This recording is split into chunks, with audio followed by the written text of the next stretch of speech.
call this meeting to order with the checklist. So as chair of the Weare board, I find that due to the state of emergency and emergency order 12 pursuant to executive order 2020-04, we are authorized to meet electronically. There is no physical location to observe and listen, which is authorized by the emergency order. However, I'm authorizing that we're using Zoom. We noticed it on the SAU page and I believe Facebook. If you have a problem at all, you can email Jacqueline Co@sau.com or call her. Her number's on the SAU page, and if she wants to share it now, that would be good. So at jacqueline.co@sau24.org is the best. Perfect. Yeah. Great. Thank you. If for some reason the public can't access this meeting, we will adjourn and reschedule. All votes on a Zoom meeting will be taken by roll call vote. So what we're going to do right now is start with roll call attendance. So I'll start with the board. This is so it's who you are, who's with you. Yeah. So this is Wendy Curry. I am home. My husband and 3 dogs are here. Christine. I'm at home. I have 2 children in the other room and a husband asleep, ready to go plow again or clean up. Nice. But I'm in a room by myself at the moment. Nice. Heidi? Heidi Colburn, and I'm alone in this room. Okay. Sue? Sue Moore, and I'm upstairs alone in my home. Great. And Rochelle? I am at home with my house full, but alone in this room. Okay, great. Jackie, do you want to go through the administration? sure. Jackie Co. I'm actually home, but I am alone in my room. Natasha? Hi, Natasha Kolmanen. I am home. My mom and my husband are both here, but I have a headset on. Chris. Chris, I'm at home as well in a room alone. And I know Greg is out there somewhere. I'm Greg. I'm at the SAU all alone, except for maybe possibly a mouse floating around. And I think it's Martha's next. Martha LeMahieu. I'm at home with a headset on. Am I going to someone else? Sean? Okay. I am in this room alone. Some folks are other places. Yes. I am home. My son is here, but he has the headset on. Cool. Okay, Jackie, anyone else? There are others, but I think we're good with. Okay. Excellent. All right, well, let's start with the Pledge of Allegiance. I pledge allegiance to the flag of the United States of America And to the republic for which it stands, one nation, under God, indivisible, with liberty and justice for all. Excellent. Thank you. Do we have any amendments to the agenda? The only thing is we do need a brief non-public for a personnel issue. Okay. Awesome. I have an amendment to the agenda under old business. I want to touch on the deliberative session. All right. So we are up to public comment. I'm going to read through our policy. There's a lot of new faces, just make sure that we're all on the same page, right? So the primary purpose of the board meeting is to conduct business of the board as it relates to school policies, programs, and operations. We encourage residents to attend our public meetings, our board meetings, so they can become acquainted with the operation and programs. All official meetings of the boards are open to the press and public. However, the board reserves the right to meet and adjourn or recess at any time. They reserve the right to enter non-public under RSA 91A:3.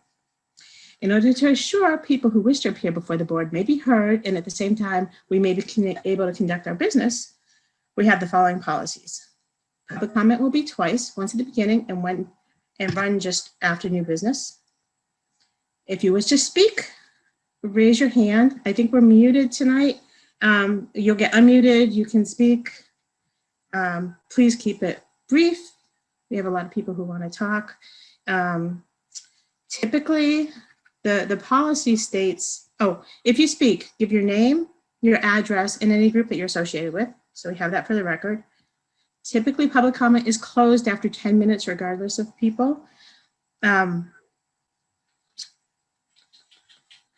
welcome to comment on agenda items. Anything not on the agenda you can raise, but we won't comment on them because we haven't had time to be noticed. Consistent with RSA 91-A:3, policy BEDB, anything pertaining students and family privacy rights will not be on the public agenda. We go to non-public for that. Please conduct yourself in a civil manner. The board will not hear personal complaints regarding school personnel or against any person connected with the school system. We authorize the chairperson, me, to terminate remarks if you don't adhere by the rules. The board will not permit members of the public at meetings to participate in the board's discussion. The board authorizes its chairperson to recognize people when the chairperson deems necessary. And people appearing before the board are reminded that members of the board are without authority to act independently as individuals on official matters. Thus, questions can be directed at individual board members, but answers will be deferred pending considerations of the full board. Right? With that said, we have had a lot of communication this week. So I would like to make a motion to extend public comment for up to 30 minutes or till comments are done. Could I get a motion? Christine, get a second? Okay, so roll call vote on that. Christine? Yes. Heidi? Yes. Sue? Yes. Rochelle? Yes. And Wendy, yes. Okay. All right, good. All right, so public comment. If you wish to speak, please raise your hand. Dawn Spring is raising her hand. Could you, like physically raising her hand? I love that.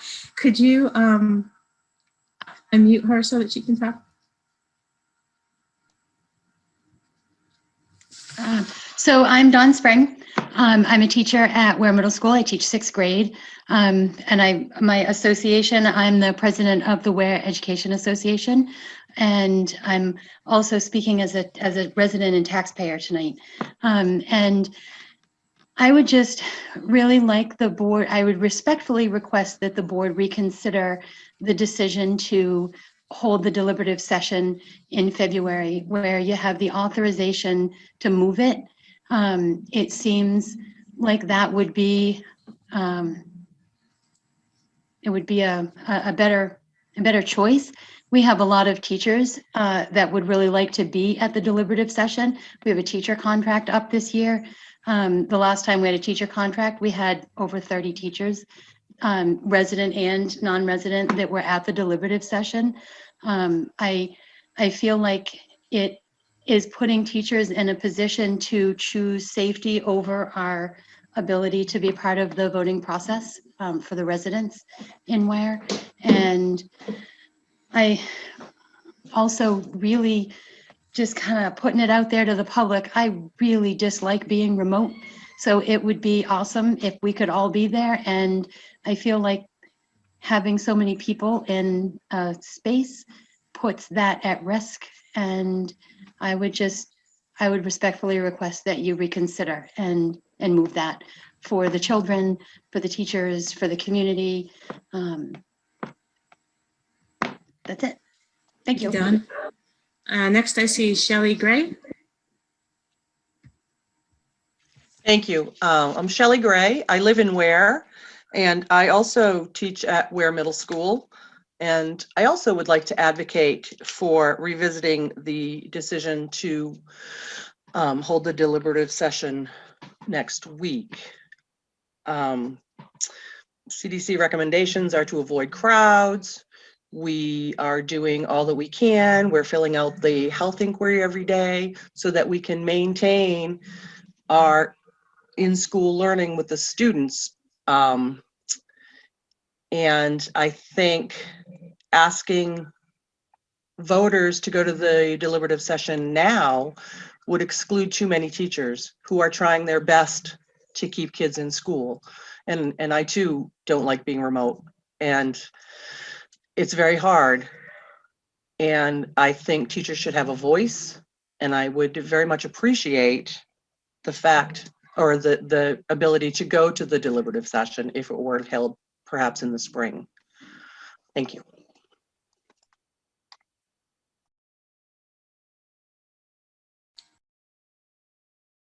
I muted myself, sorry. Matt Hammond is next. Good evening. I'm speaking on behalf of, I'm a taxpayer. I live at 195 Pine Hill Road. I'm also a teacher at the middle school, and I would like to echo my colleagues' comments. I would respectfully request the board reconsider pushing the deliberative session off until April or later. It unfortunately puts us in the unenviable position of having to decide, do we continue to restrict ourselves and be responsible to keep ourselves COVID free and not go to the deliberative session? Or do we come and argue for and defend our contract that, I might add, the board worked very hard with us on to come to an agreeable decision this year. So I respectfully ask that the board reconsider again, and thank you for considering it. Excellent. I don't see anyone else. Do you, Jackie? No, she applauded. No? Okay, well, I guess I was wrong about the half hour. Great. All right, so the next. Well, next Jackie, Angela. I was raising my hand. Oh, I'm sorry. Hi, Jen. That's okay. Sorry. No, I thought you were clapping your hands. In fact, Brian is in the next room. He's like, Angela's got her hand up. I'm like, I don't think so. But yeah, okay, Angela, go ahead. No worries. So Angela Drake, 141 Duck Pond Road. And I sent a letter to the Weare School Board over the weekend, and I would like to read it publicly. Dear Weare School Board, I am writing to ask you, in light of recent events at Center Woods, to reconsider the decision to have deliberative sessions at their originally scheduled date. The recent spread to reconsider having them. The recent spread of COVID-19 within Center Woods is an example that a push to be in person with all the current precautions can still be problematic. A delay to the timeframe of John Stark and Henniker schools would allow for the highest risk group to have been vaccinated and to allow for more of a fresh air venue. An example of the small group of community-minded school board members at the last meeting, the group meeting, that disclosed that they were under medical guidance to not attend in person was 3 out of 13. That's over 20%. We currently have 9 teachers out of 50 at Center Woods in quarantine status. And the population of voting age people in Weare over 60 years old, those at increased risk in our community, is 31.7%. About 24.9% of the votes counted in the 2020 general election were absentee in Weare. That's compared to about 7.8 in 2016. That's a change of 377 absentee ballots from the same election in 2016 in Weare. For the September primary, it was 22%. There is a consistent 20 to 25% of the voters actively showing concern about the COVID pandemic in Weare. Keeping in mind, a minutes-long individual voting experience does not compare to an hour deliberative session. Some citizens choose not to participate due to concerns of exposure. There is an obvious concern of contracting COVID, but an exposure would require a 14-day quarantine. For many hourly, part-time, and self-employed people, this means no income. Women, especially mothers of young children, often hold these hourly jobs, causing parents to choose from advocating for their children and potential lost wages. Teachers have a similar decision to grapple with. A delay would support these constituents in their ability to participate in person at the deliberative session. All of the SAU 24 school boards, Town of Weare Board of Selectmen, all Town of Weare committees do not currently meet in person due to COVID concerns. The town administrative offices are virtual or by appointment only. The deliberative session should reflect the same level of precaution. I am a health and safety professional. Half of my career spent in healthcare facilities. I work daily to prevent this infectious virus from impacting the company and its employees. It consumes my days. It is not easy. It is a heavy burden. I understand the complexity of this decision, and I trust that you will do what is best for citizens, students, and teachers of Weare. Please keep in mind that Emergency Order 83 allows for budget spending to continue, and teacher contracts will not be negatively impacted. The risk of maintaining the deliberative session in February is much greater than that of delaying. Thank you for your consideration. Thank you, Angela. Jen was next. Hi, everyone. Thank you, Angela, for that. I'd like to just echo your words. I just also wanted to respectfully ask the board to reconsider and delay the deliberative session, just in fairness to the community and the taxpayers. I'm sorry, I forgot to state my address. It's 81 Meadow Drive in Weare. Just in fairness to the taxpayers in Weare, so we can all be as informed as we possibly can be, just to maintain our schools and hopefully help our teachers without the further risk of anyone getting sick. Thank you. Thank you, Jen. Kristen? I'm Kristen Lundeen, 13 Pitchill Road. I work at Weare Middle School, and I'm also the president of the Weare Educational Support Staff. I'm going to echo what my colleagues and the last two women who've spoken and respectfully ask you to push the deliberative session. Thank you, Kristen. Okay, I don't see more hands, although I said that last time. Am I missing anyone? I don't Nope. believe so. Okay, great. Thank you all. So the next section is the minutes dated. Do I have a motion to accept the minutes? I'll make a motion to, can we accept them all together? Sure. Okay, I'll make a motion to accept all the minutes. of the Okay, do we have a previous second? I'll second, Heidi. Okay, great. So do we have any amendments? We can do these one at a time or all together. Do we have any changes to the January 13th school board meeting minutes?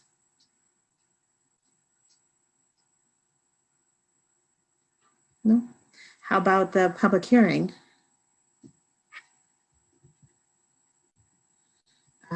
The 22nd school board meeting? Or the 27th? Wow, this is easy. All right. So a vote to accept the minutes, right? So Heidi? Yes. Christine? Yes. Rochelle? Yes. Sue? Yes. And Wendy, yes. All right, under communications, we have had a lot. So they'll all get added to the minutes. The ones I know of are Dawn Spring, P. Francis Kovich, Leah Cushman, Reverend Drake, Christine Nass, Chris Fredette, and Angela Drake. There So were. I don't know that I was copied on all of them, so Okay, so I will. If we could forward to either myself or Katie, Mhm. so they can be included in the minutes. We'll do that. And Heidi, there, did you have? yep, a couple that were directed just to me. They all spoke here tonight, but I can forward those as well.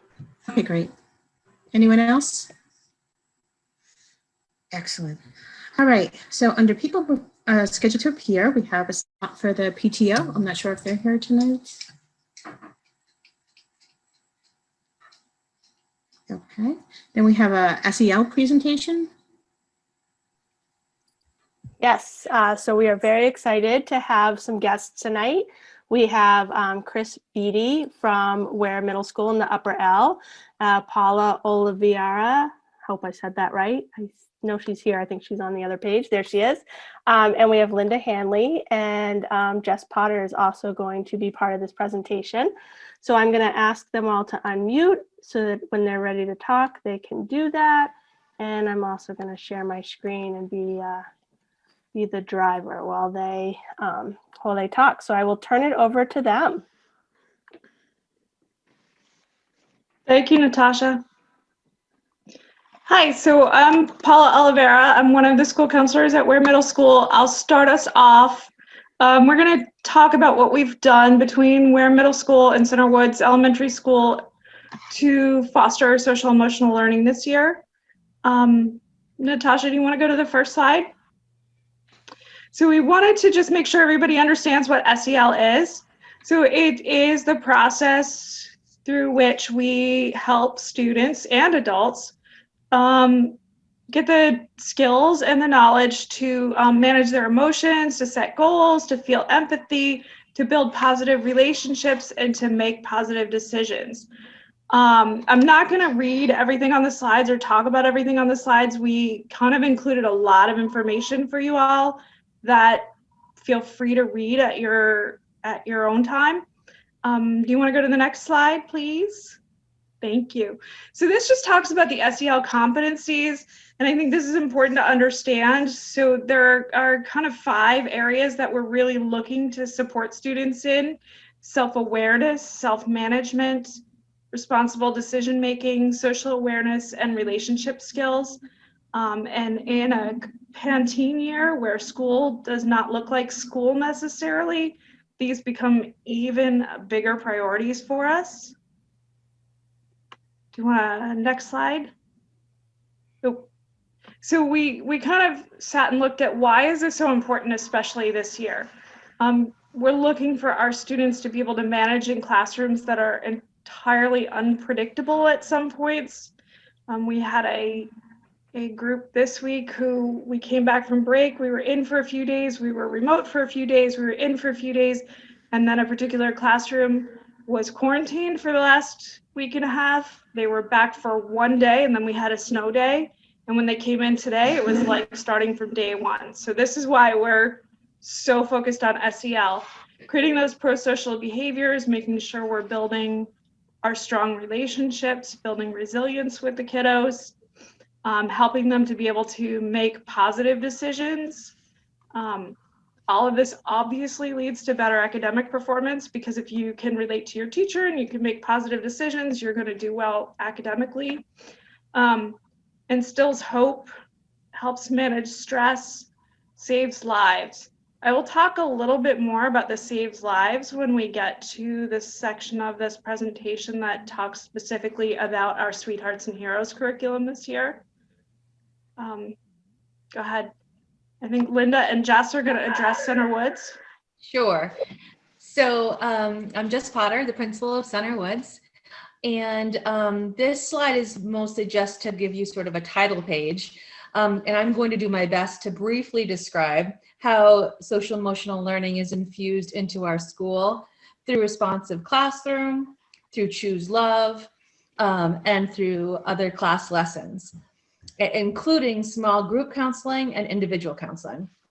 And although our Learn at Home students are not physically in the building, all of the above applies to them as well. And so now we're moving, yep, great, so Choose Love. So the responsive, actually go back 1, sorry, Natasha, I might've gotten ahead of myself, thanks.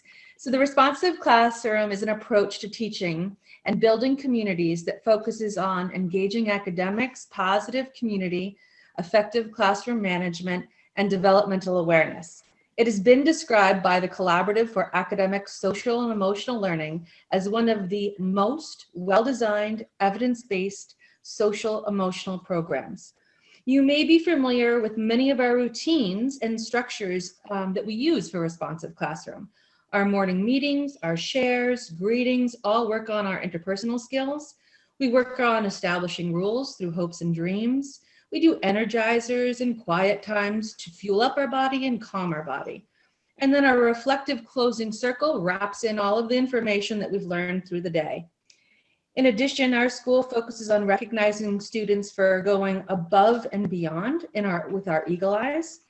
And our monthly all school meetings, although they look very different this year because they're virtual, have been a place where we can instill a community message, recognize our Eagle Eye students, learn from each other, and sing our Eagle Eye and our school songs. Choose Love is an addition to our responsive classroom long-standing approaches. This year we integrated a free social emotional curriculum called Choose Love.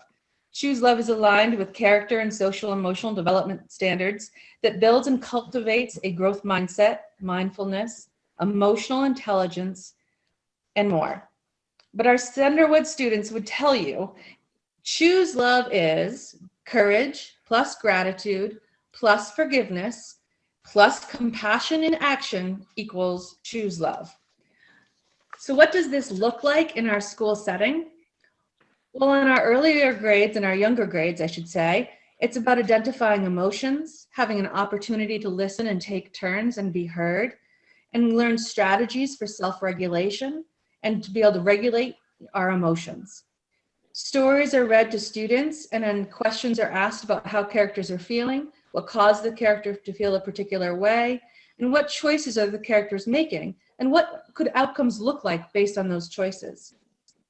Videos, stories, and discussions all enhance that discussion. As the children progress in Centerwoods, they will be working on their hopes and dreams, creating school rules, practicing and breathing exercises to regulate emotions, develop affirmations, and regulate thoughts which impact our emotions. Learn the CALM acronym, which is cooperative attitude, asking questions, listening, making a plan to move that involves cooperation. Things like a gratitude jar recognizes the many things that we're grateful for, and reading books to support and illustrate the big ideas of Choose Love is important. And all of the above is embedded in our unified arts classes, where we continue to have a growth mindset in art. Many students face that I'm not perfect at art, and our art teacher really uses the social emotional curriculum to help them realize that everything is a part of a development. In library, they make connections with characters and self-brainstorm in ways characters can handle things differently. In computers, they work on problem solving, sequential thinking, logic, and perseverance through difficult times. And in music, in all grade levels, they listen to different types of music and talk about how it makes them feel. And in PE, of course, the national standards actually identify teamwork, personal responsibility, and social behavior that respects their self and others as critical. And then not to forget our intervention teams that work on self-regulation, and they work on students one-on-one in many cases to be able to take information and be able to learn from it. All right, so our next slide is the individual and small group. There we go. So in addition to all of the above, our counselor works with small groups and individuals on specific skill sets, most of which dive deeper into what is already occurring in the classroom. And the Learn at Home, which is our next slide. As with all of our face-to-face students, this year has been a little bit of a challenge, with just having one counselor. She has worked remarkably, given that she is a whole school counselor, and she's worked despite remote days and trying to mitigate cohort crossing concerns. The focus remains on integrating the social emotional approach in all of the classrooms while working with all of the students. And then before I pass the baton to my neighbors up the street, I just want to add that for every minute that we spend on our social emotional curriculum is at least an hour gained of instruction.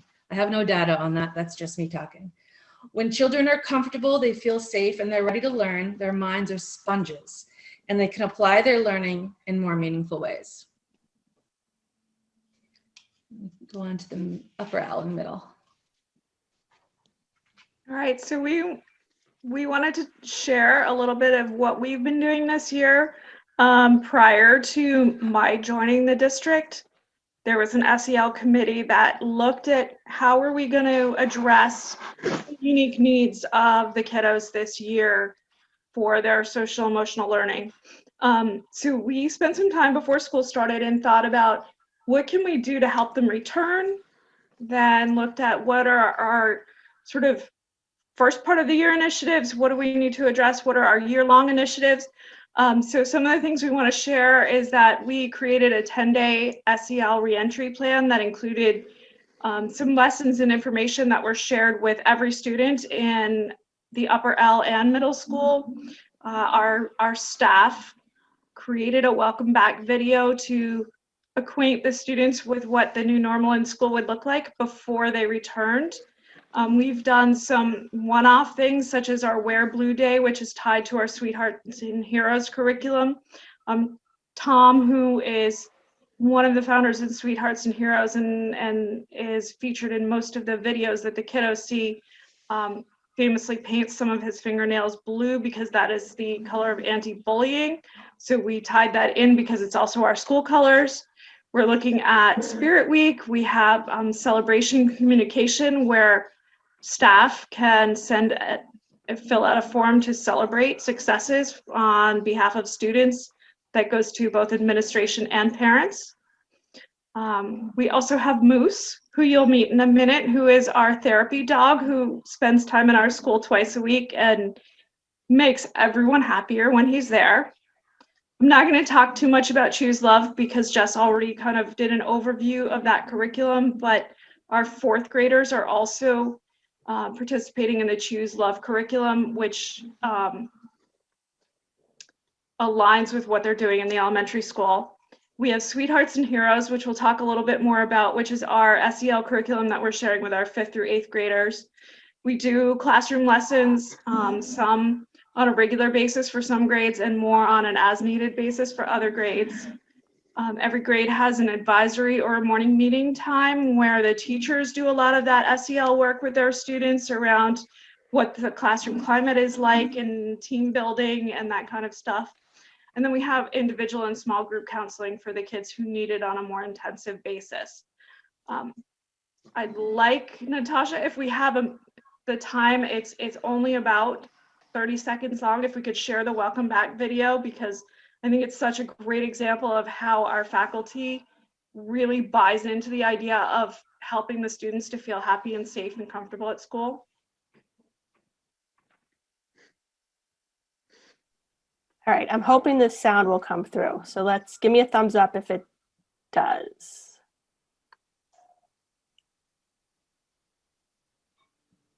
You might have to, yep. Okay.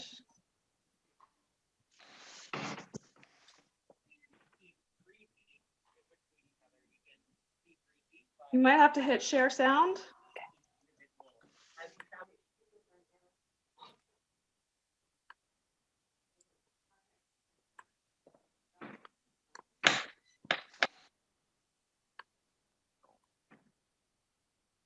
Please keep your hands to yourself and touch the least amount of things around you as not to spread any germs.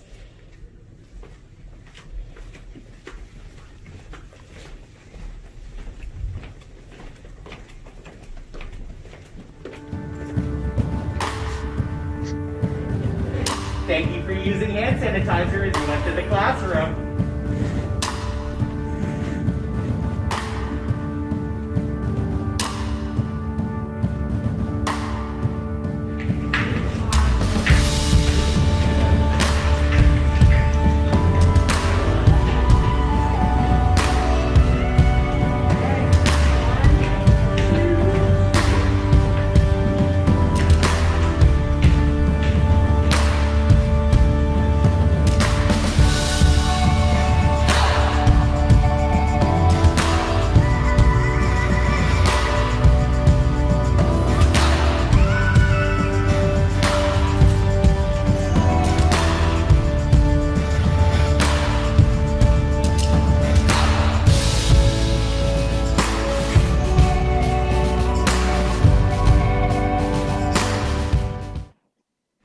Thank you for using hand sanitizer as you are seated at your desk. Please remain there unless asked to move in groupings. As you go to the locker, you will see a picture on your desk, and you will be in that group to use your lockers. Your own materials and do not trade those out as we go through the day, as they can be contaminated if you are sick, and we don't want to spread that around.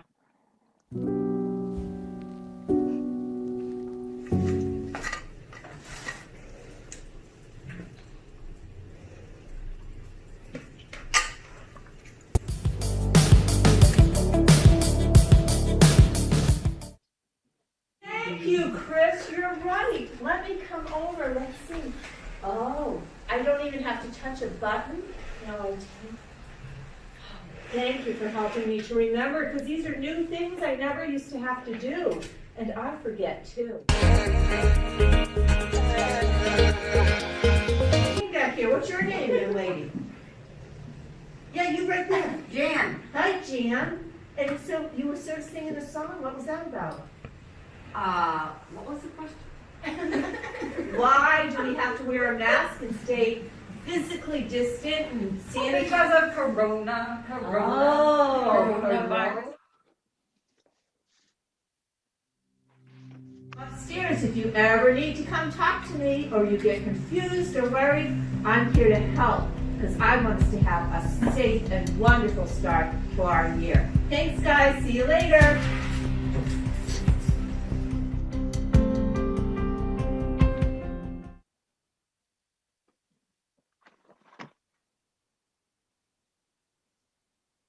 So that's just one example of the many, many ways the staff have used their own time to try to make sure that this year feels comfortable for the kiddos. And that's at the basis of SEL.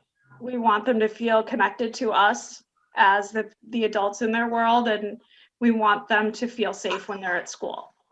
You want to go to the next slide, please? So learn at home.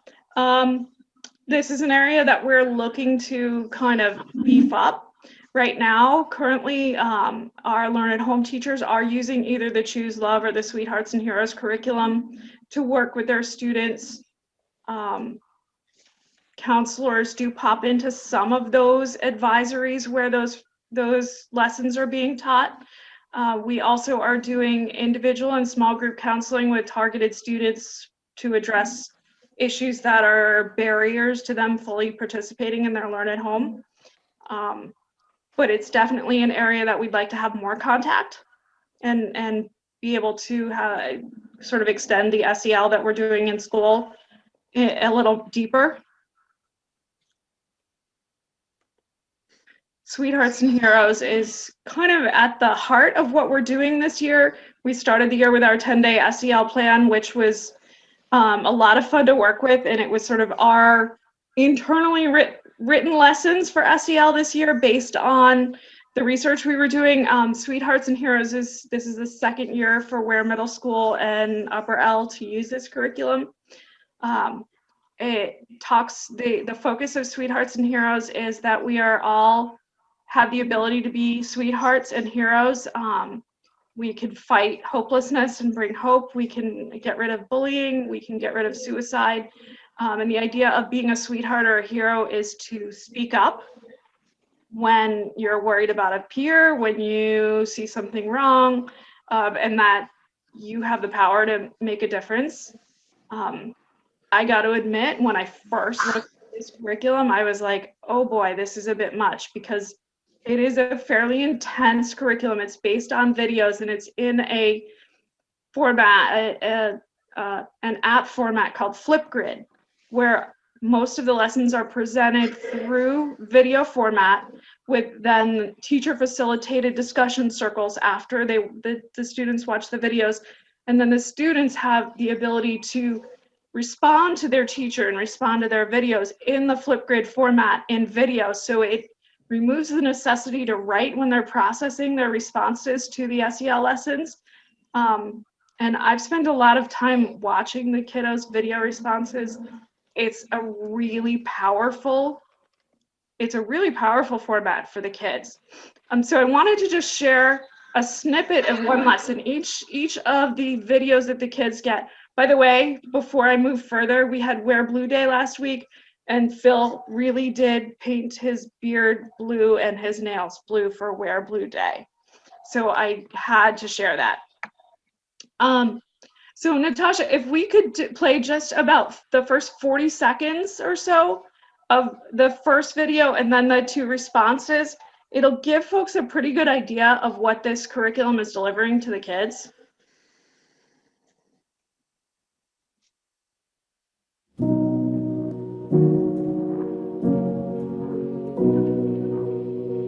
The reason we're doing this is to activate the young people that now understand what bullying is and the damage that it does.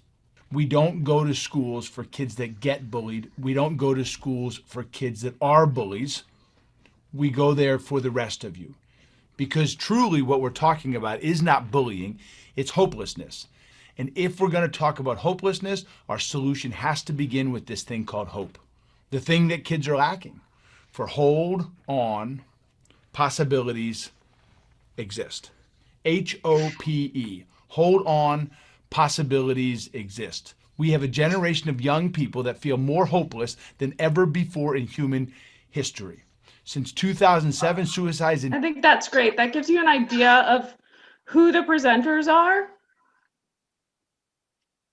And this was a fifth grader's response to that video.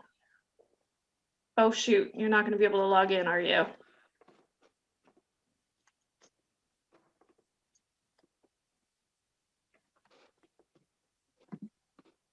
I tested it, but it was on my computer, so.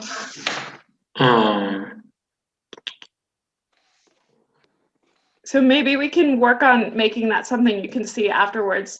Some of the things are the kids really process it in an amazing way, but also Tom, the man you just saw speaking, responds to almost every student video. And if the kids ask him a question, he answers it, which is amazing. And I wanted to share that this program has saved a student's life this year. We have this lesson that he started to talk about was on the difference between hope and hopelessness and what to do when you know someone is feeling hopeless. And one teacher did that lesson, and the next morning I got a phone call. I'm sending you a message and I need to talk to you now. And that message was that one of her students had forwarded her a chat from another one of her students who said, today is the day and I'm going to do it. And we intervened, we got parents involved, we got emergency services involved, and that was about a month ago, and I've been talking with that student several times a week since then, and she's really on a different track. So to me, sorry, I get choked up a little because that says everything about why we do this SEL work. We saved a kid's life this year. So you guys feel free to watch videos at your convenience. Chris and I will make sure that tomorrow the links are usable. I didn't think to have someone check on a different computer, sorry. Chris, do you want to talk about Moose? Sure. So, last year when we started the whole, certification process for him is like mid-February, planning on doing it this year. I really didn't know what to expect, once I got him into school, but, I think it was just a perfect year to have, him be in the school. And, I knew that coming in there'd be the whole, he makes everybody happy and he's a big goofy guy and everybody's excited to see him. Just lifts everybody's spirits. Kids are, every day is Moose here today and just happy to see him. But the part that kind of stands out to me is it's the amount of kindness and the the empathy I've seen kids have for Moose. Just they collectively all kind of look out for him. One story that stands out was I was in the gym and there's a big curtain that goes down, and Moose and I were standing there, and Moose's tail was under the curtain. And so the kids on the other side made their teacher stand over him while they're playing their game so that nobody would, step on his tail. And it's just many stories like that where these kids just kind of all coming together. If you look, there's the picture of the student at the bottom who was, was afraid to read out loud. So his teacher, asked if he wanted to go read to Moose, and he came down, he was reading to Moose. A few minutes into it, Moose started getting a little antsy, and the student's like, Mr. Bd, I think Moose might need a movement break. We should take him outside.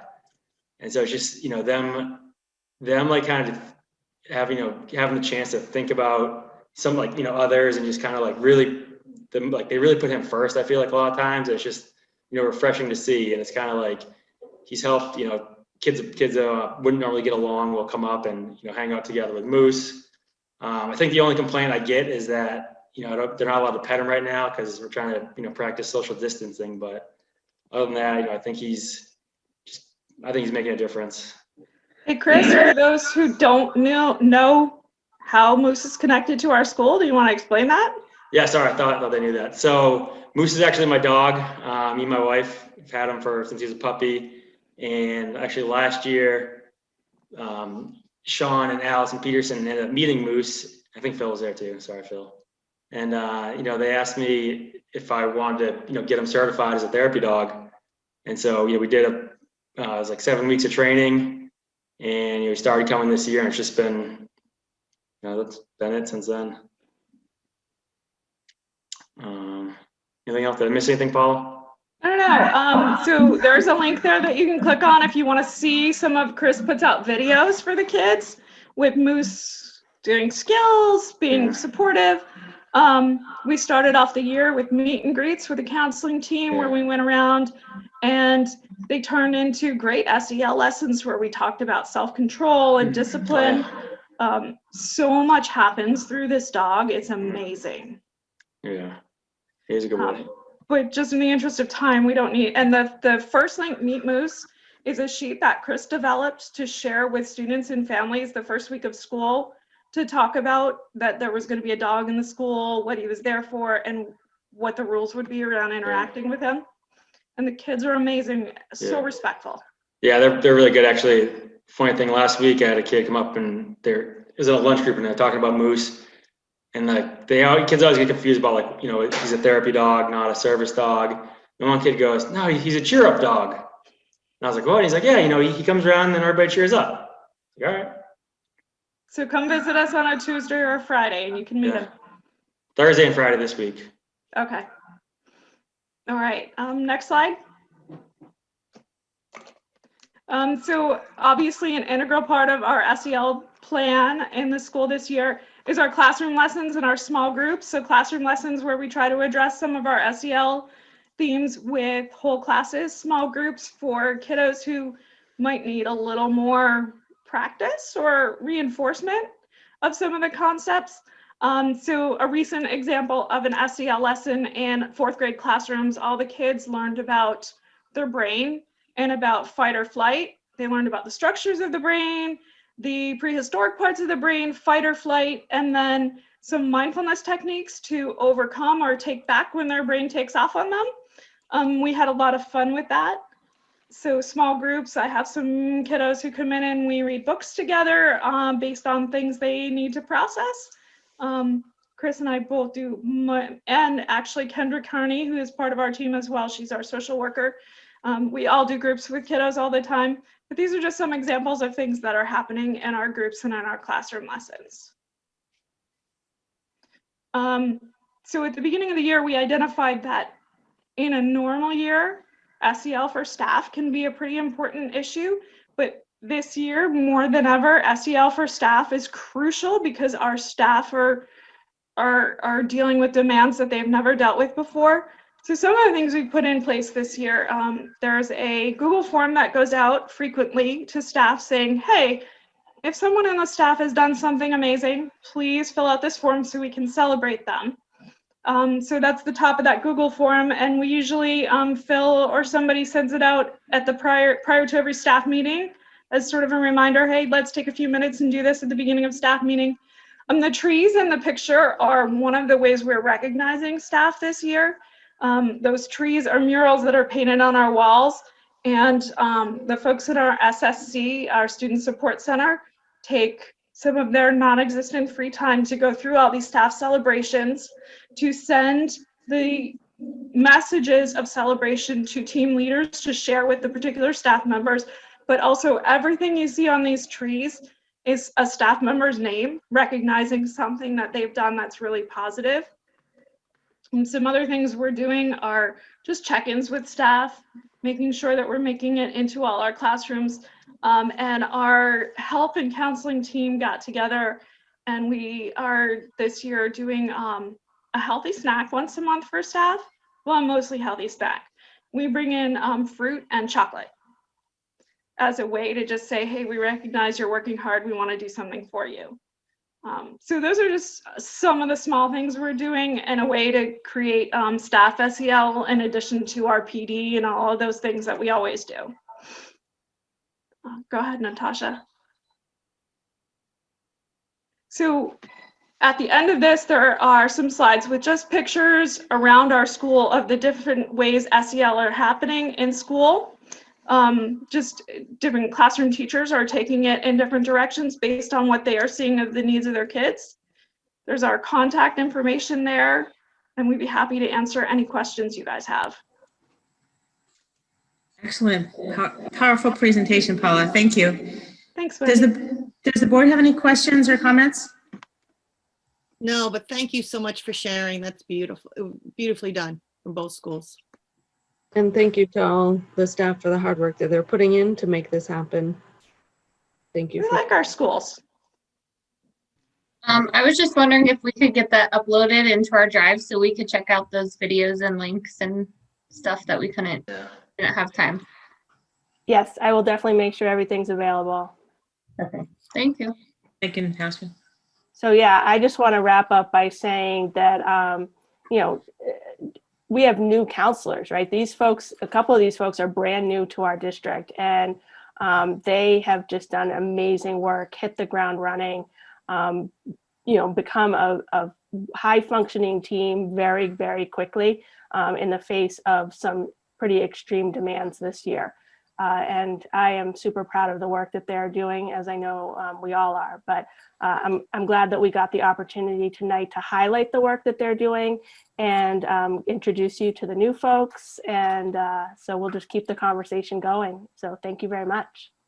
Thanks, Natasha. We're pretty happy to be a team. And I think across schools in Weare. Linda is part of the middle school team and vice versa. And we feel pretty fortunate to have the admin we have behind us. Definitely. And we'll actually be having our first, I know this is something that has happened in the past, but I'm also new. So we'll be having our first K-12 SAU-wide school counselors meeting next week to start talking about some vertical stuff as well, and allowing them to kind of congeal as a group and have each other across buildings to rely on and bounce ideas off. And so we're excited about that as well. Thanks. Thanks, Natasha. All right, our next topic is committee reports. Do we have one from curriculum? Yep, we met on January 20th, and actually the entire meeting was talking about the John Stark Program of Studies, so I'm not going to really discuss here because that's outside of our board. Right. Our next meeting will be February 17th. Thank you. All right, and the community relations, right now we're working on the mailer. More on that later. Policy, no policies tonight. You're welcome. Facilities. We are going to go over everything basically later in the technology update. Okay, great. Wellness. Yeah, I believe I gave the overview of Center Woods Elementary last meeting, and we're meeting next week. I met with the middle school, and Paula mentioned a little bit about the Google Forms that the teachers have available to them in order to stay connected, because that's one of their big goals, is to stay connected when they're supposed to stay apart. Marcia is doing a Go Red Day for heart health, and is going to put together some safe snacks, individually wrapped snacks, and invite people to come in a few at a time to get those. Weare Red Day is on February 5th, so this Friday. We talked about the Blue Day. One thing I really liked, the gentleman who does the Sweethearts and Heroes, if you noticed in the video, his fingers were different colors, and his right finger is blue because it's the anti-bullying color, but he said this is his social media finger. And he looks at it every time and thinks to himself, you know, should I be posting this? And it's nice to see the adults talking like that with the kids. They're continuing with the Wellness for Staff celebrations, connecting with new staff. We continue talking about the 5K. They have some wonderful ideas, and possibly it's going to be in person. So it's still being talked about. and we'll see where we get from there. And their next meeting is the 19th. Great. Thanks, Christine. How about transportation? They've never had a meeting. Okay. Nothing for negotiations, right? We have an active teacher's contract on the warrant. That's about it right now, and nothing on kindergarten. That brings us up to the administration reports. So principal reports, let's start with Sean. As written and presented, I'm just excited that with everything going on, so much good stuff is still happening in our schools. Do you have any questions? Nope. Okay. Jess?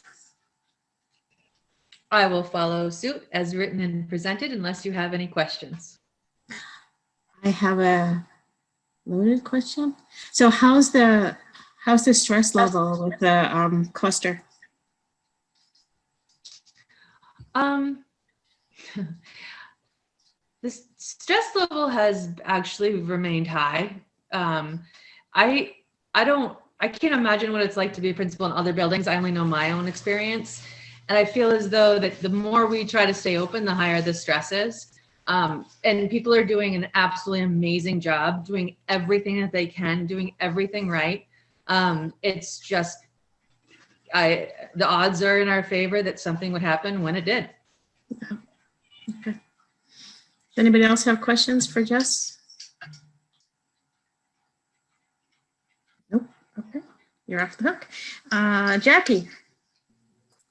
To jump off of what Jess said, I would like to also say, Centerwoods did nothing wrong. Everyone is following the protocols we have in place, and we're trying to make this work. And so that end, if you haven't seen, yesterday, I issued a snow day challenge and had people upload their non-tech, hopefully outside activities. And I haven't counted, but there must be 200 families who posted pictures of them and their kids on doing outdoor activities or doing other non-tech activities. And so, that made my week.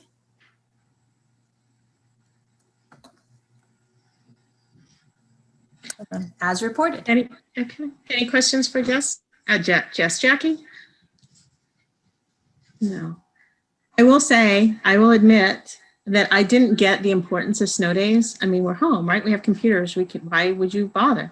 But boy, it really was needed. And I think it was really great for our community, and people just needed that sort of day. So I loved seeing the pictures.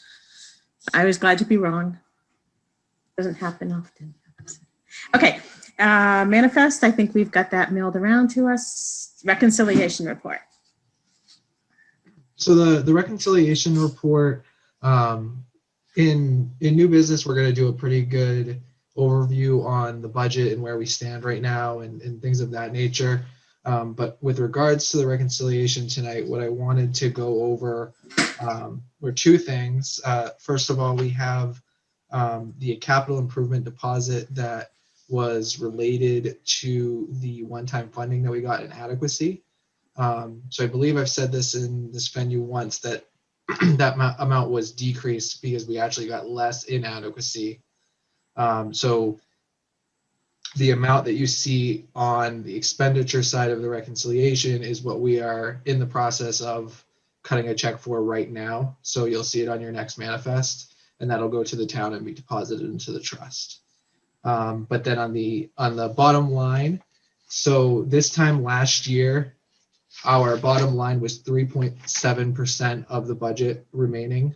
And this year, the $287,088.88 is actually 4.5% of the budget. So we are trending at a higher percentage this year than we were last year, which is positive. Good. Do we have questions for Chris?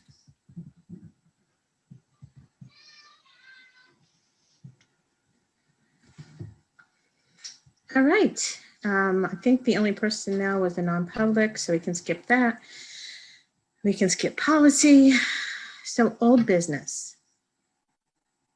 I added an amendment for deliberative session. To start that discussion off, I would like to make a motion to delay the deliberative session until April in alignment with the John Stark Board. Can I get a second? I'll second, Christine. Okay. I wanted to do that before I started going on all my thoughts because that's the right thing to do. So a lot has changed. There's no right answers. These are the things that came to mind for me this week. Our COVID levels high, right? The COVID Act now has us in a red state. New Hampshire.gov says Hillsborough County is in substantial spread. Weare has 23 cases, and we have the cluster at Center Woods. The thing that really struck home to me this week was the teachers union. We have always had teachers who are taxpayers who are able to speak to their contract. This year, we've asked teachers to do the impossible. We really shouldn't be taking away their rights. Right now, we have a teacher shortage. We have 11 staff in isolation or quarantine as of today.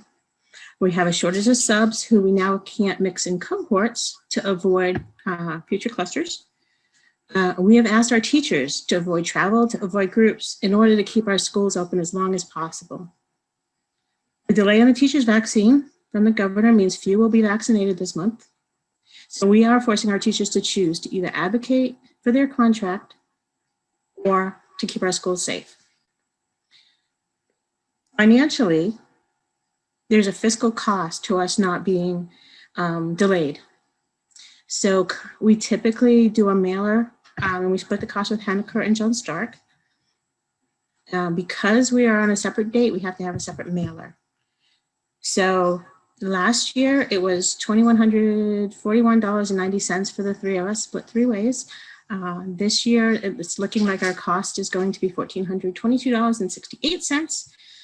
So that's a district cost add of $709, according to the administration. Because we pay for 2/3 of the John Stark mailer, and that's going to be separate from the Weare mailer, we're going to have a cost to Weare taxpayers of $3,500 versus $1,400. In addition, because the deliberative session has been delayed till the 17th, if we stick with that date, we are going to have an expedited cost to get our ballots ready in time for the ballot in March. And now that we're doing an indoor session in our schools, we have additional cleanup costs where if we delay into April and have it outdoors, we don't have as much of a decontamination cost. In addition, John Stark has talked about sharing an outdoor tent with us in April. And so the facility cost to set up would be reduced by splitting it with John Stark. Finally, there's an uncertainty risk with when the deliberative session is. There's a lot of uncertainty around it. Right now, the plan is to delay every 72 hours until February 17th. There has been some community concern about that plan. And this is just to be clear, we have nothing to do with this. This is not our responsibility. We're just reacting to it. But if that pushback and there's a court finding on that, and they decide that we can't continue to do those repeated 72 hours, we could be forced to do the deliberative session Friday, right? And so the administration needs time to schedule the facilities, the cleaning, and get the paper in place. And so if we delay, we have more time to plan and we can reduce the cost and coordinate with the town because we need town members there. So with that, I open it up to the rest of the board.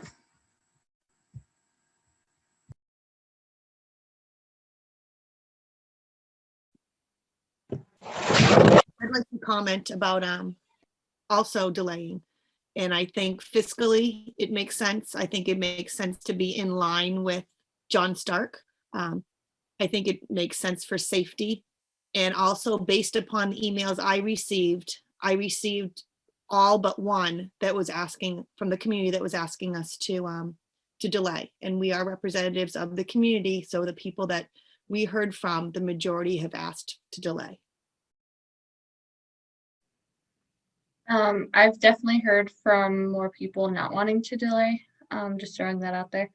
But also, I believe, Eileen was elected as the town moderator because majority of people trust her to make the right choices. And so I personally believe going along with her in the town is the right thing to do.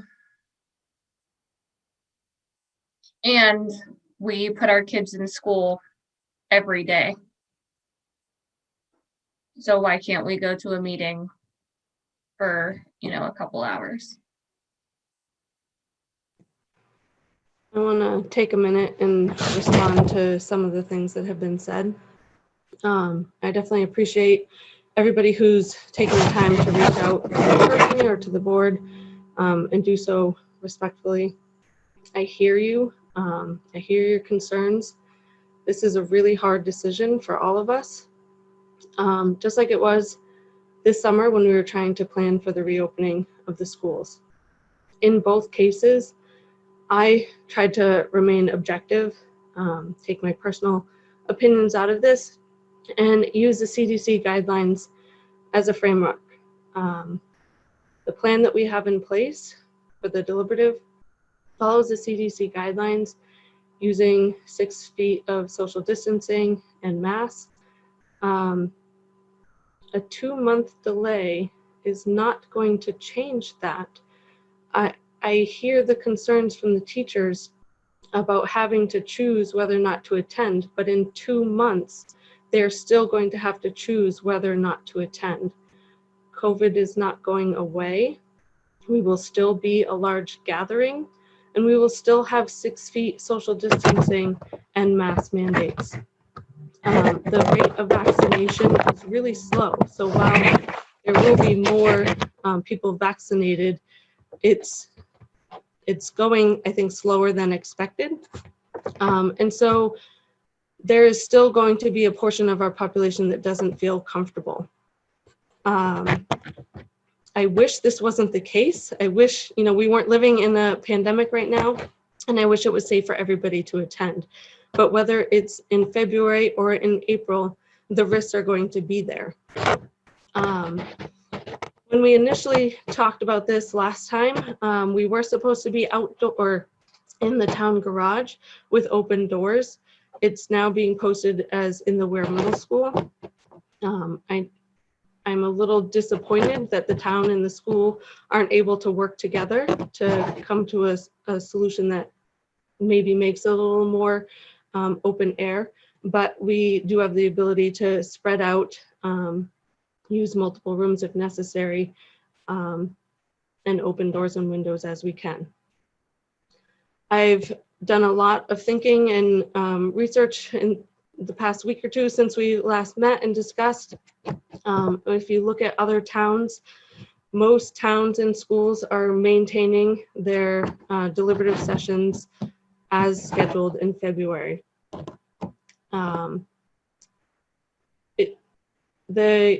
With this, the moderators do have the authority to make additional rules beyond what the state mandate is. And so some towns are requiring a mask mandate for the deliberative session. The moderator has the authority to do that. Other towns are creating a separate room or space for non-mask participants, as I know that is a concern for many of the people. And so I would encourage our moderator to do the same and look to see what other town moderators or school board moderators have done. If we do delay while the towns around us maintain theirs, we risk losing some of our wonderful teachers because they're concerned about not having their own contracts, because our contracts will be delayed because of a delay in a vote.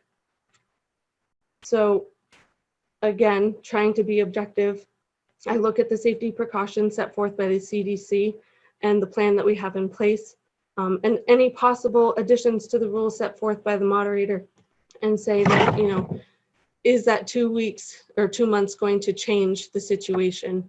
And I think that we're doing the best that we can, given the circumstances, to allow this process to move forward.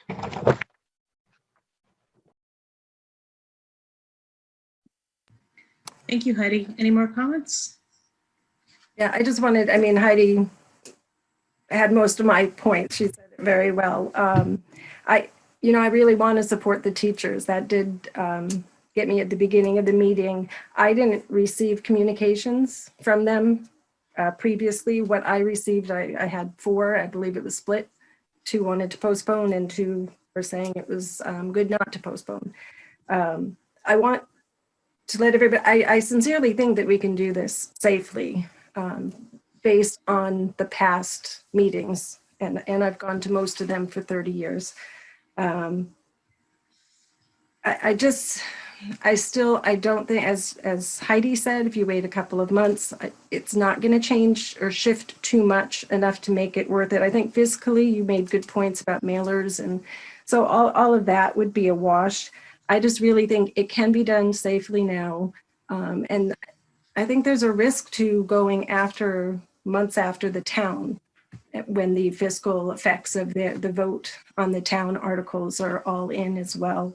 But I do want to assure teachers that we will, if we have a deliberative as scheduled, we will certainly be advocating for them and their contract, even if they're not there. We will be their advocate. Okay, any other comments? I'd like to just make 2 comments. One, yes, we've been sending our kids to school, but yes, kids also have mask mandates and they're also 6 feet apart. Second thing is the CDC talks about layers of safety. A mask is a layer, 6 feet is a layer, and also open air is a layer.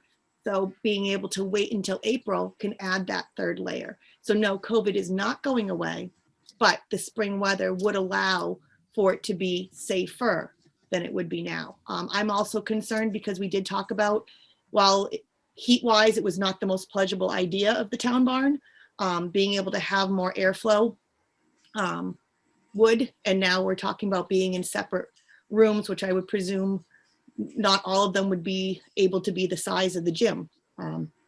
So those are the 2 comments that I have about adding that spring air is adding more airflow. And also we're not talking the same thing about kids being in school because there's different rules and different ways of following them.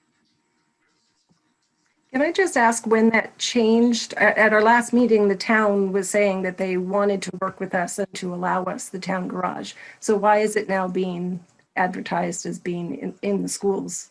Why was that taken off the table? Or has it been taken off the table? Like you said, a question? I think it's a Luke question, but I don't believe it's been totally taken off the table. We needed to post when we were discussing kind of a back-to-back deal because they're cleaning out the town garage to make it happen, and they were willing to support us in that. And so we'd have to do some I think coordination to make that happen, but ultimately I think that's Luke's call. Hi everyone. So this is Luke. I am the school board moderator. So just so you know, the concern I have with the proposal of the town is there's no ability, or their intention is to have the folks who choose to not wear masks be in the same space as the folks who choose to wear masks. And from my perspective, that's not acceptable. So that's why we were looking at the alternative of doing it at the school. Although ideally, the outdoor and the circulation of air is obviously an issue. We're trying to make the best out of a bad situation here. From my perspective as the moderator, however, I feel very strongly that those who choose or have medical or religious exemptions from wearing masks need to be separated from the rest of the folks who are choosing to wear masks. And the current arrangement for the town does not allow for that. Thank you. Thank you, Luke. Do we have any other discussion? Okay, hearing none. We have a roll call vote. The motion on the table is to delay till April. Christine, Yes. Michelle, No. Heidi, No. Sue, No. and me for the record, yes. So the motion does not carry. All right. So next is new business. We have review the 2020-2021 budget with spending and grants. We've been talking over the last couple months about all of these grants that are coming and how we're trying to manage them. And one of the grants ended at the end of December. And so Chris and I have been meeting, and then we also learned we have more funds. And so what we wanted to share with you today is a working document. This is not, ready for prime time, so to say, but we do want to show you the structure we're working within, what we attributed the grant money for the supplemental grant, what we're anticipating using the CARES funding for, and then the CARES 2, Chris has articulated needs and then the funds that we see available. So Chris, do you want to share your screen? Yes, please.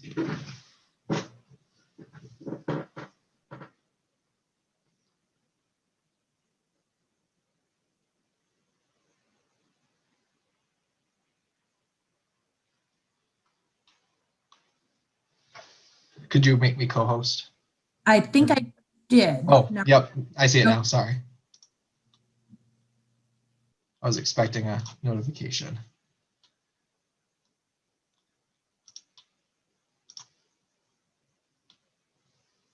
All right.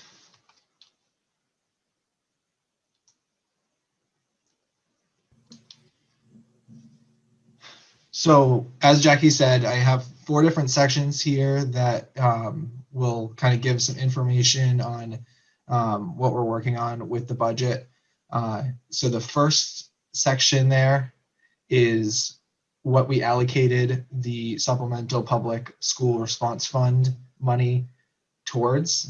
So these are the different subjects that we ended up spending this money on. So PPE, so that's masks, that's hand sanitizer, that's plexiglass shields, anything along those lines. The technology, that was a good amount of Chromebooks, I believe 100 Chromebooks, to continue to have the one-to-one model that COVID seems to require. And then also in there was purchases of updated technology for classrooms. Like they're essentially a newer version of a Promethean board. I'm blanking on the name of it, but it was a recommendation from the school to utilize those flat panels. That's the word I was looking for, to increase the viability of Zoom in the room. So that was in that cost there. And then going down to cleaning.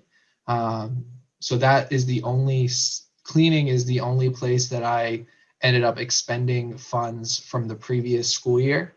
And you'll actually see later on when we look at the final column that $7,000 is now a revenue that will be at the top of the budget versus revenue once this has all been played out. And then, so in that cleaning is wipes and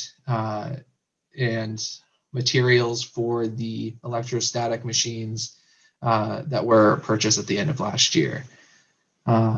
Personnel, so the personnel is all based off of additional work from staff members this past summer to achieve our opening plan. So that is what that is there. So it was IT as well as leadership.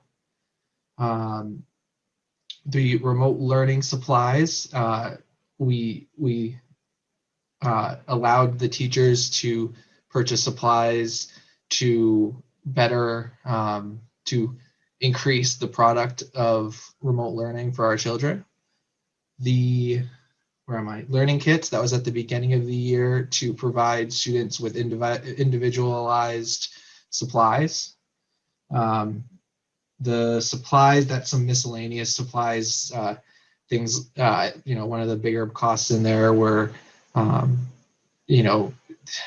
power strips for Chromebooks, things of that nature.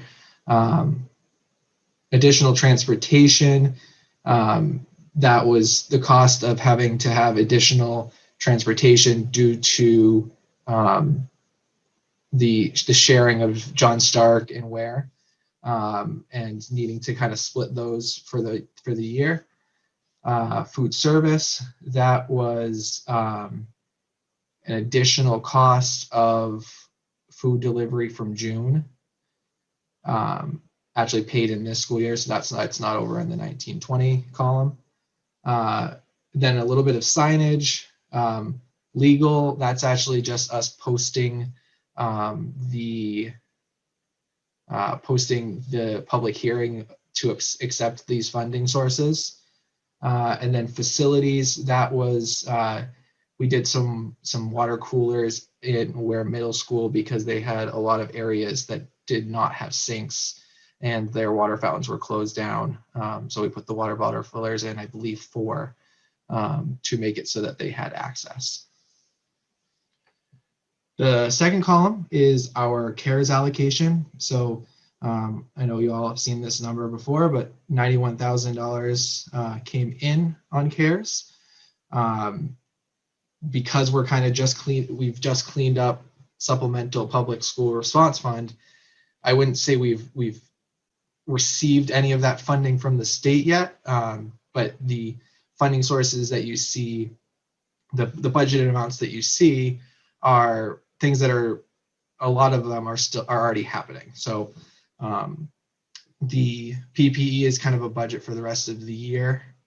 The technology is additional Chromebooks. The cost of distancing, that's storage for the year. So I put that over in CARES because it's a year cost, and the supplemental public response fund only had 6 months worth of time on there. Cleaning is another $1,000. That's again budgeted for the rest of the year. Our costs are going down because we made sure that we had enough supplies to start the school year, and we're starting to learn our habits with that cost. HVAC is for the additional cost of MERV 13s. That was the solution that we went with at the beginning of the year for our air quality in our schools, and it seems to be working out pretty well. Personnel in this case is the additional cost of having so a full FTE of a nurse's assistant at Centerwoods and a half FTE of a nurse's assistant at Weare Middle, because they already had a half FTE. And then if you go down again, legal at 2,000 is just a budget for the rest of the year as we navigate these different circumstances. And then the cost items and recommendations. So these are things that we have our mind towards as we finish out the year. These are things that we at one point had in our budget, but we were looking to find the correct way to get those supplies to our buildings. So the response to COVID, that we have about $150,000 worth of items within. Technology, we took out $125,000 out of the budget, or $150,000 out of the budget, but the 23,000 in CARES, that makes that decreased to $125,000. There's impacts of COVID that add up to $165,000. Facilities, items that add up to 100,000, and then legal and regulations we have at 10,000. Can I chime in for a second, Chris? Yep. Like teasing out what, I think the previous discussion, we're not quite sure how long we're going to be needing to respond to COVID. And so within that category, we were trying to think, continued cost of PPE through 21, 22. We have pickup patrol, which helps us with our screening. Nurse assistant, we have a nurse assistant at Center Woods. Long-term substitutes, playground equipment. We've had conversations about stations and helping to support the social distancing. And then there's the impact of COVID and the impact of remote learning. And so we are anticipating, more remediation, tutoring, summer programming, and again, thinking towards all of 2021, 2022, those funds are available. And Chris, are the new ESSER2, the $320,000, I don't think that's in your last column. So that the last column there is really what I was looking to explain there is kind of our what we're maybe anticipating as our net revenue on the general fund side, but we also have the ESSER allocation that will be on the federal fund side. Let me pull that number up. I want to say it was 356. And your screen sharing, Chris. Mm-hmm. So the technology number you'll recognize is the money we actually took out of the budget when we went through the whole budget process through October into November. And at our budget workshop, we took $125,000 out of, and so that is, I think it's the exact number from there.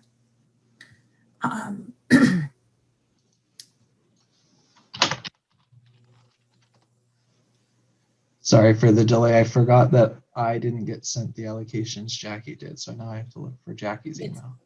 It's about $320,000. 320. Okay. Yeah.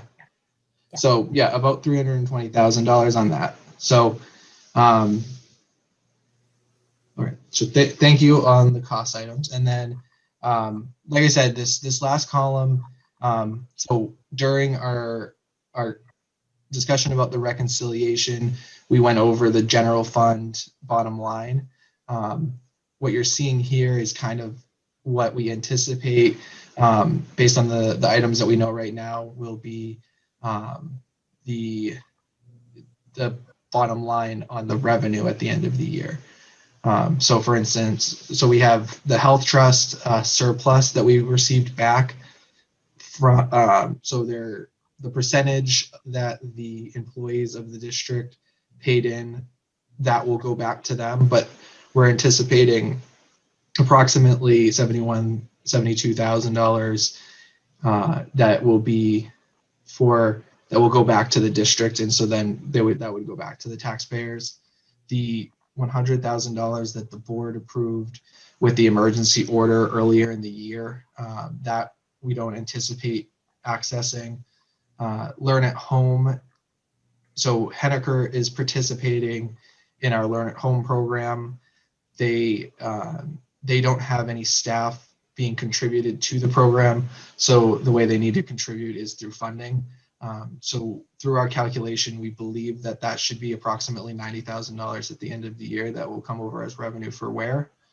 And then the SPSRF funding from the first column from 1920, again, that's revenue that's not backed by expenses in this current year. And then the four items that we anticipate missing the mark this year on revenue would be tuition, food service profit, Medicaid, and interest, and those are all due to COVID in one way or another. So we anticipate using this document, and Chris and I are meeting with each of the principals throughout the SAU, talking about where we are with current spending, what can be released, what the needs are currently, and where that should go, and updating this and bringing it back as we plan for next year. I do think that what I know right now about the rules, I think we could,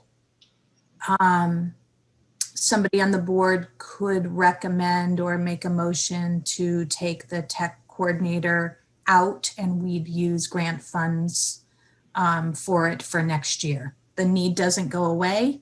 I would be advocating for it next year at this time, or the year after that.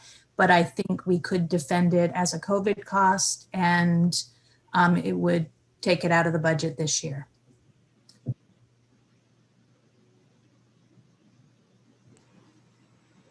Okay, do we have any questions for Chris and Jackie?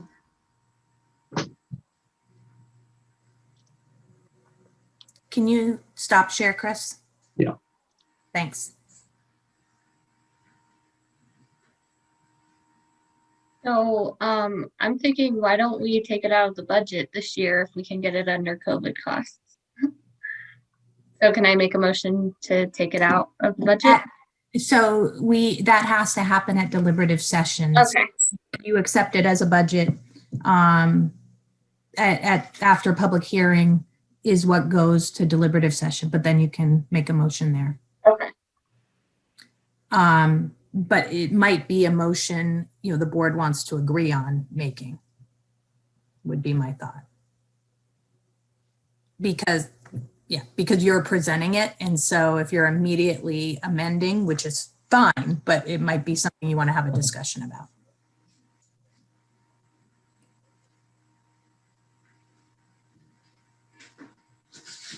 Does anybody else think that's a good idea?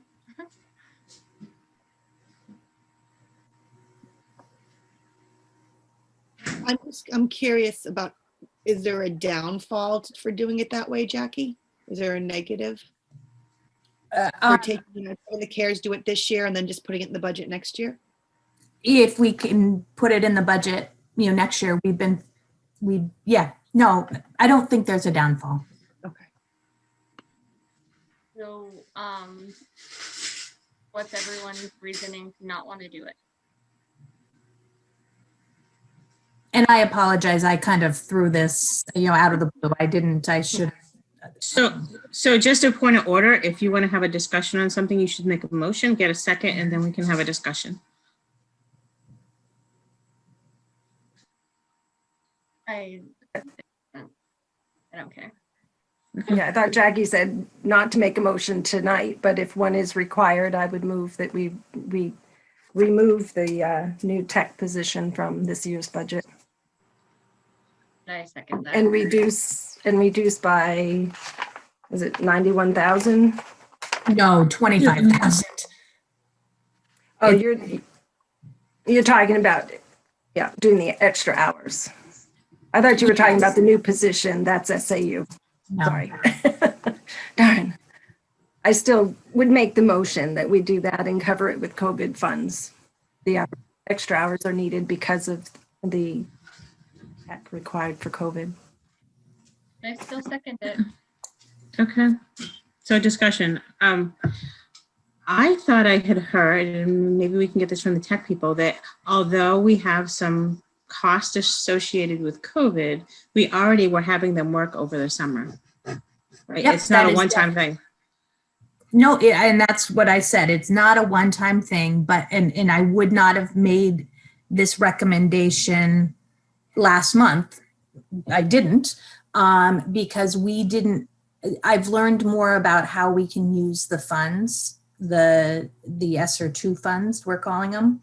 And I am pretty confident it'll fall within there. Okay. But then they still wouldn't be full-time employees, right? So then you would just move that discussion to next year. Correct. Okay. So I don't know. I'm beyond my scope. So, oh, can we reduce the budget now? We've already voted on it, or does it has to wait till deliberative session? So I was unclear. What I think you should make a motion about is that as a board, you agree or disagree to make a motion at deliberative session. And I would plan to have somebody do that because you're going to be presenting a budget. And I think presenting that amendment as part of the budget presentation would be the right way to do that. If you're on board for that.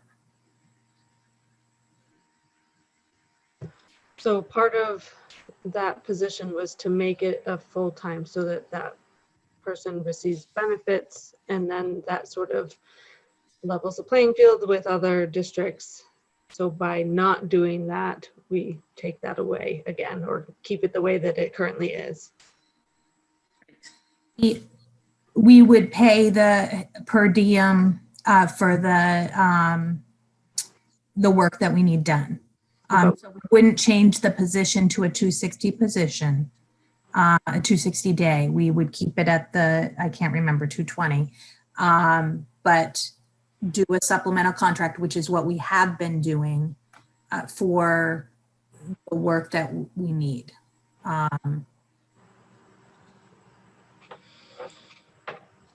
So the hourly cost for this year would be covered. They would not have benefits or vacation time, and they would not be employees, right? Well, they have the same benefits. The benefits. Oh, they do. Okay. Yeah. Okay. Yeah. Good. Good. So So it it's just really vacation. is an issue, and it's the contract. Okay. Sue, did you want to amend your motion to whether or not we want to support making a motion? Sure. I make a motion that we support a motion at the deliberative session, reducing the budget by $25,000, which represents the funding for full-time tech. Okay. Okay, great. Do you have any more discussion? No? Okay, Sue, how do you vote? Yes. Christine? Yes. Michelle? Yes. Eddie? Yes.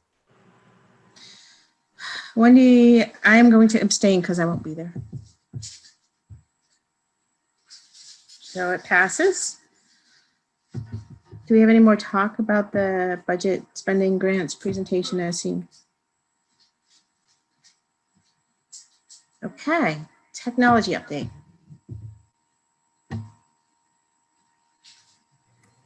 Greg?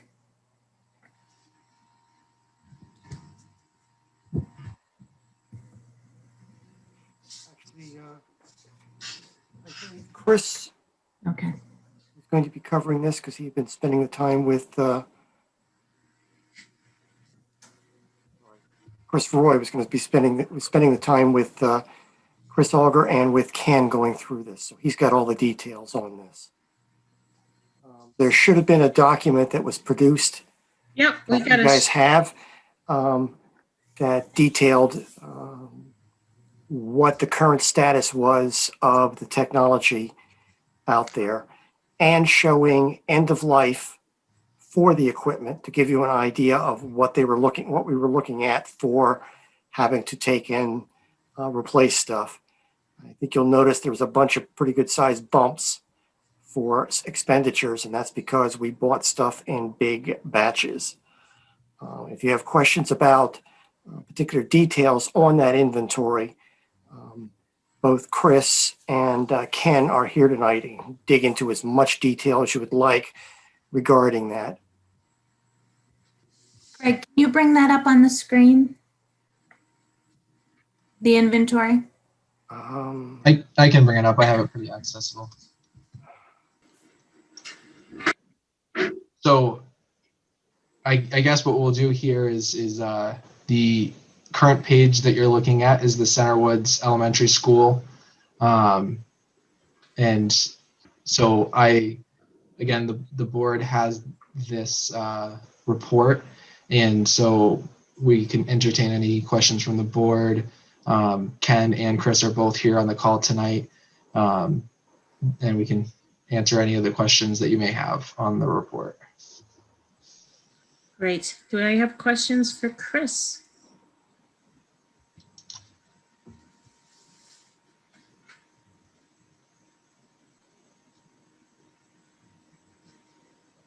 I have a question about under laptops. The first one says the end of life was December 2018. But I thought when I had asked before, like why we even cared about end of life, they said it was because after that it didn't work anymore, or it like wasn't supported for most things that they use it for, so they don't use them. I think that was in reference to Chromebooks particularly, but yeah, that's a tech question. The UTC retail ones that you're seeing there are the point of sales in the cafeteria for food service.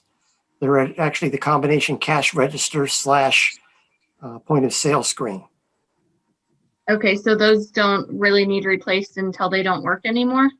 Actually, no. The reason we take and replace them is parts and support from the vendor. Once they passed end of life, it gets difficult to get support on them.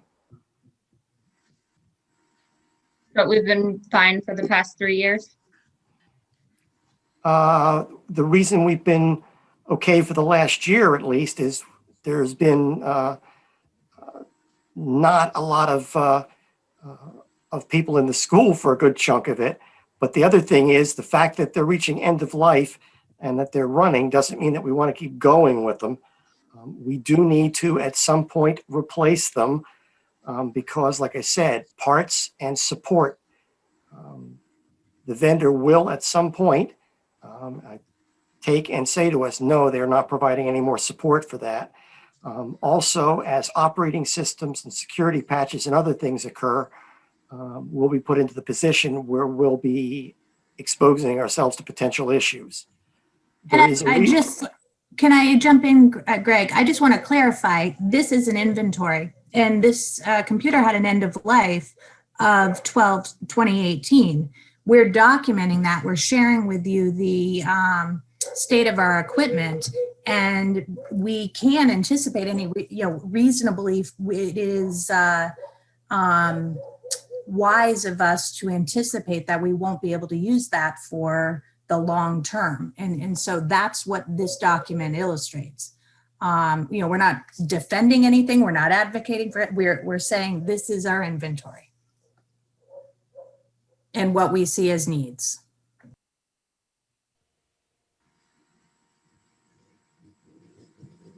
Any other questions?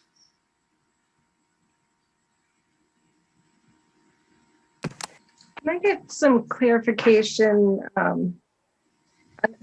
on the iPads, which they were not a part of the survey that went out in October, but it's showing Center Woods has 76. And I'd have to find it here, but I'm just wondering, what are the iPads used for as opposed to Google Chromebooks? And at the time of the survey, Center Woods was showing 45 that were stored in classrooms, and I assume those are carts. If we're one-to-one, carts wouldn't be necessary. We don't want 45 computers just aging in a classroom. So I'm wondering if that is factored into the end of life. Hi, this is Ken, Technology Coordinator for Center Woods. At this point, the iPads are used primarily in the kindergarten rooms, and a lot of the interventionists use them for one-to-one activities with the kids. At this point, I'm not looking to replace any iPads at all. I would prefer to see them replaced with touchscreen Chromebooks. And if I could just add to that, just to give a little bit more, the kindergartners do not know how to use a mouse. And when they're trying to use programs that are familiar to them, the mouse actually gets in the way. So being able to touch and be able to move through programs actually is better for them. So whether it's the iPad or, as Ken said, a more cost-effective approach was the touchscreen Chromebooks, that is why we're looking for that. And does the middle school have iPads? I still haven't found that part. And are they used in the same way as an intervention? Hi, this is Chris Auger. We have one cart that's used by our health teacher that she uses iPads just for that class. We do have some that special ed uses, but there's probably 2 or 3. So there's really only one class and they're all in a cart. Thank you. You're welcome. Anything else? Okay, next topic is a donation of instrument repair. And that is just an FYI, but I think Sean could probably speak to that. Yes, we were just lucky enough to get a local instrument shop that did offer to us a gift certificate for $250 towards any instrument repair. So we're excited because we are putting instruments in hands of students outside of our buildings. So we were a little concerned, through no fault of their own, but with traveling with instruments, that we might incur some more damage. So that's what that's about. Great, that's awesome. All right, we are at the period in the nay for a second public comment. Raise your hand if you would like to speak.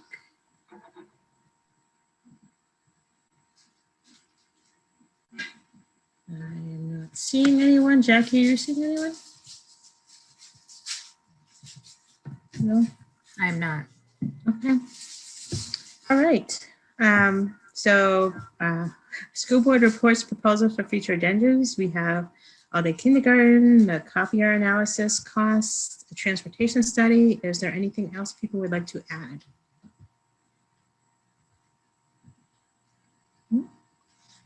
All right, so we are going to go into non-public session. Then we'll come back and adjourn, basically. Just so you know, the next meeting, besides the deliberative session, which is probably the 17th, the next meeting is March 22nd, and it'll be Zoom. So to go into non-public for RSA 91-A:3, sub 2, sub C, we need an individual voice call vote to go into non-public. So Sue? Yes. Heidi? Yes. Rochelle? Yes, but I have a question. The meeting says March 23rd. Is it the 22nd? Yeah, I was going to ask that too, because the 22nd is Monday. We usually meet on Tuesdays. I will send clarification because that meeting, I believe it is the Tuesday, but that meeting is off schedule because it has to be, although, let me get back to you about that. Okay, great. But Okay, yes. yes, Rochelle. Okay, Christine? Yes. Wendy, yes. Did I miss anybody?